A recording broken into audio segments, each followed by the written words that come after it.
Kami concern lang kami sa kalinga. Concern lang kami sa anak mo. Ilang taon naming inalagaan yan, ginamot. May araw na po na hindi mo pinapaliguan yung anak.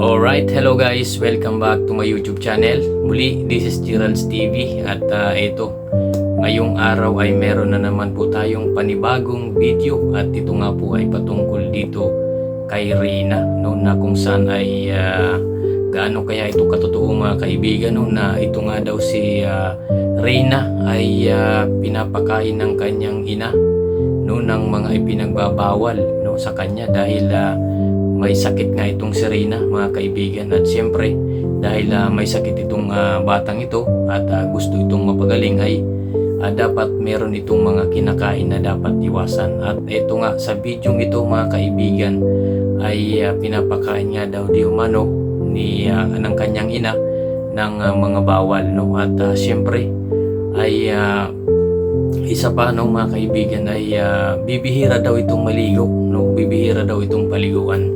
So yan lahat po ay yan pong lahat ay atin pong aalamin mamaya, at meron pong video clip dyan na ipapanood natin o replay, no. So syempre bago natin ipagpatuloy ang video ito ay kung bago ka pa lamang po dito sa ating channel ay pakibisita po ng channel ng Magamang Val Santos Matubang, Kalingap Rab at Edna Vlogs, at syempre lahat po ng Kalingap partners. At binabati ko rin po kayo ng isang mapagpalang araw sa inyong lahat saan mga sulok kayo ng mundo naroon. Anuman ang iyong ginagawa sa mga oras na ito, lagi nyo pong tatandaan, mag-iingat po kayo palagi.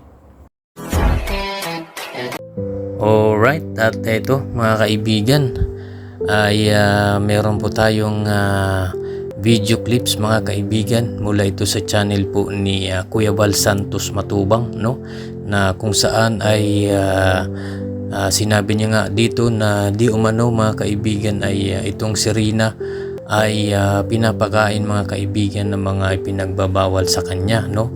Alam naman po natin na itong si Reyna ay may sakit po, no, at talagang kapag may sakit ang isang tao ay meron po yang mga dapat iwasan na pagkain, no. Katulad nga nitong ni Reyna ay bawal po sa kanya yung mga matatamis, no, mga soft drinks, mga cake, basta yung mga pagkain na sobrang tamis ay pinagbabawal daw po nga yan ng doktor ni Reyna.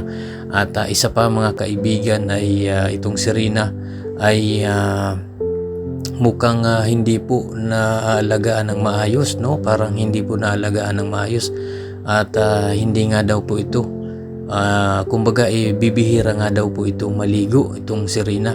Yun po ang kailangan ng tao, no, dapat lagi po tayong malinis sa katawan, no, para hindi po tayo madaling magkasakit. At syempre kailangan na lagi tayong malinis sa katawan, naliligo nga para nang sa ganun ay isa pa yan ay presko din po sa katawan yung lagi kang naliligo sa araw-araw. At syempre dapat kailangan nga po malinis, no.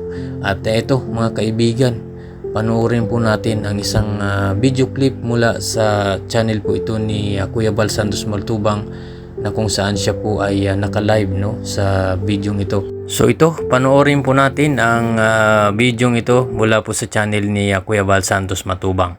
Sa mga bago pa lamang po, no, dito sa ating channel ay pakibisita po ng channel ni Val Santos Matubang at suportahan po natin. Ate Melanie, kami concern lang kami sa kalinga. Concern lang kami sa anak mo. Ilang taon naming inalagaan yan, ginamot. Nung dumating sa amin yan, yung anak mo may sakit. Tumitirik ang mata niyan. Unti-unti po, sa awa ng Diyos, gumaling yung anak mo. Naging masaya ang anak mo. Nakausap ng maayos, walang problema ang anak mo.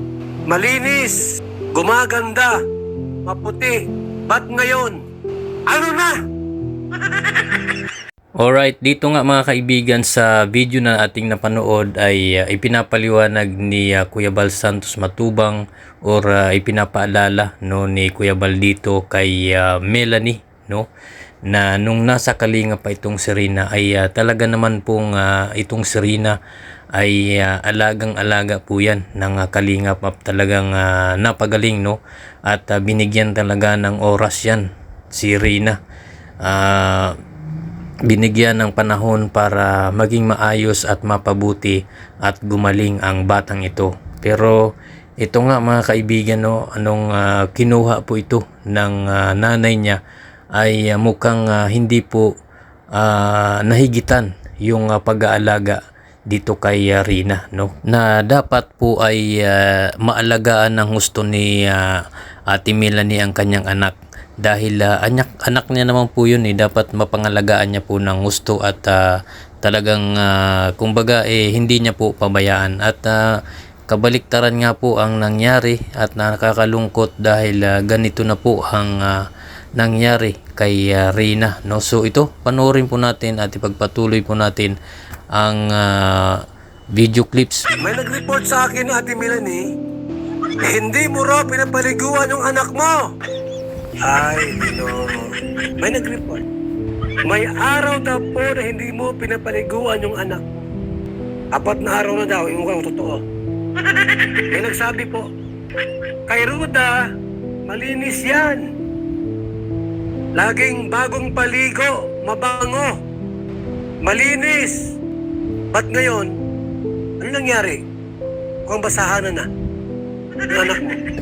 Mukhang tagabundok na ang anak mo. Dapat kung kinuha ninyo, lalong mapaganda yung anak mo, Ate Melanie. Tsakin nyo lang po na yung bata ay lubusang magaling. Concern lang kami. Sapagkat matagal naming ginagamot, pinaghirapan para lang gumaling yung anak. Bakit po pinapakain ng mga bawal na pagkain?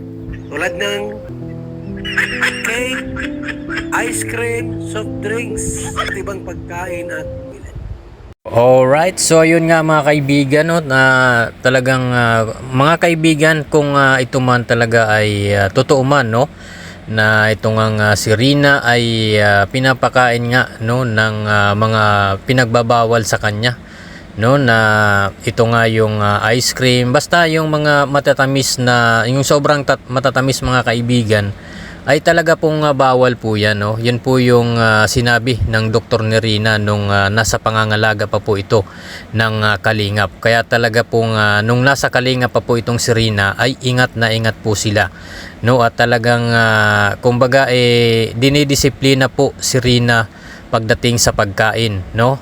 Kung ano yung bawal ay talagang hindi po binibigyan yan or pinapakain.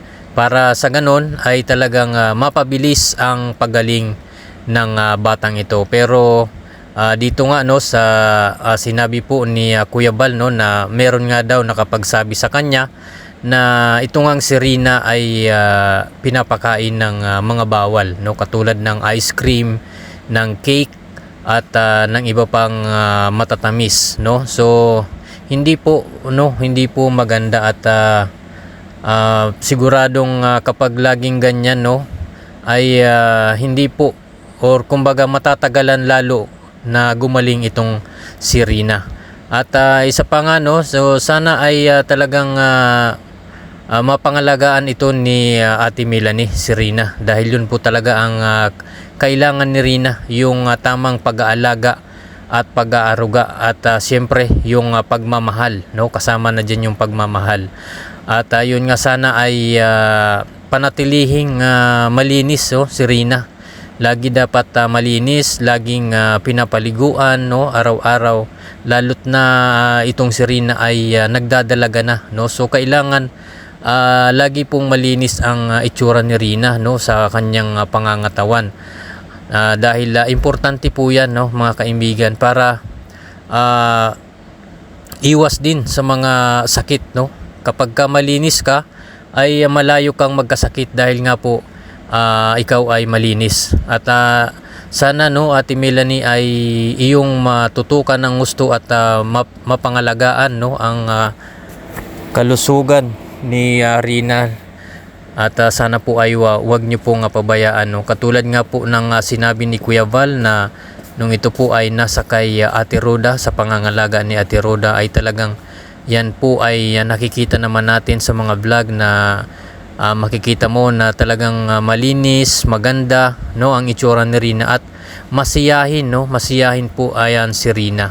So sana ay mahigitan mo pa mga Ate Melanie yung mga ganung bagay. Hindi man mahigitan, no, pero sana mapanatili, no, mga kaibigan, yung kalinisan ni Rina.